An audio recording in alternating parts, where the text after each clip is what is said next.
ഇന്നത്തെ വേദഭാഗം അപ്പോസ്തലനായ വിശുദ്ധ പൗലോസ് കൊരിന്ത്യർക്ക് എഴുതിയ 1-ാം ലേഖനം 11-ാം അധ്യായം 1 മുതൽ 16 വരെയുള്ള ദൈവവചനങ്ങളെ ശ്രദ്ധിപ്പിൻ. ഞാൻ ക്രിസ്തുവിൻ്റെ അനുകാരിയായിരിക്കുന്നത് പോലെ നിങ്ങളും എൻ്റെ അനുകാരികളാകുവിൻ. നിങ്ങൾ സകലത്തിലും എന്നെ ഓർക്കുകയും ഞാൻ നിങ്ങളെ ഏൽപ്പിച്ച കൽപ്പനകളെ പ്രമാണിക്കുകയും ചെയ്യുകയാൽ നിങ്ങളെ പുകഴ്ത്തുന്നു.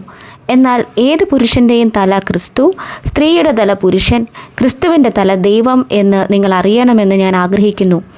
മൂടുപടമിട്ട് പ്രാർത്ഥിക്കുകയോ പ്രവചിക്കുകയോ ചെയ്യുന്ന ഏത് പുരുഷനും തൻ്റെ തലയെ അപമാനിക്കുന്നു.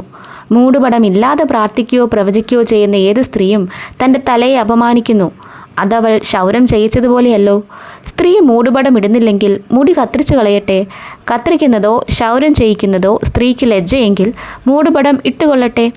പുരുഷൻ ദൈവത്തിൻ്റെ പ്രതിമയും തേജസ്സുമാകിയാൽ മൂടുപടം ഇടേണ്ടതല്ല. സ്ത്രീയോ പുരുഷൻ്റെ തേജസ്സാകുന്നു. പുരുഷൻ സ്ത്രീയിൽ നിന്നല്ലല്ലോ, സ്ത്രീ പുരുഷനിൽ നിന്നത്രേ ഉണ്ടായത്. പുരുഷൻ സ്ത്രീക്കായിട്ടല്ല, സ്ത്രീ പുരുഷനായിട്ടല്ലോ സൃഷ്ടിക്കപ്പെട്ടത്. ആകയാൽ സ്ത്രീക്ക് ദൂതന്മാർ നിമിത്തം തലമേൽ അധീനതാ ലക്ഷ്യമുണ്ടായിരിക്കണം. എന്നാൽ കർത്താവിൽ പുരുഷനെ കൂടാതെ സ്ത്രീയുമില്ല, സ്ത്രീയെ കൂടാതെ പുരുഷനുമില്ല. സ്ത്രീ പുരുഷനിൽ നിന്നുണ്ടായതുപോലെ പുരുഷനും സ്ത്രീ മുഖാന്തരം ഉളവാകുന്നു. എന്നാൽ സകലത്തിനും ദൈവം കാരണഭൂതൻ. നിങ്ങൾ തന്നെ വിധിപ്പിൻ. സ്ത്രീ മൂടുപടമിടാതെ ദൈവത്തോട് പ്രാർത്ഥിക്കുന്നത് യോഗ്യമോ? പുരുഷൻ മുടി നീട്ടിയാൽ അത് അവൻ അപമാനമെന്നും സ്ത്രീ മുടി നീട്ടിയാലോ അത് മൂടുപടത്തിന് പകരം നൽകിയിരിക്കൊണ്ട് അവൾക്ക് മാനമാകുന്നു എന്നും പ്രകൃതി തന്നെ നിങ്ങളെ പഠിപ്പിക്കുന്നില്ലയോ?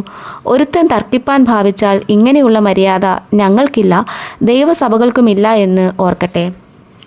ഈ വചനങ്ങളാൽ ദൈവം നമ്മെ ഏവരെയും അനുഗ്രഹിക്കുമാറാകട്ടെ.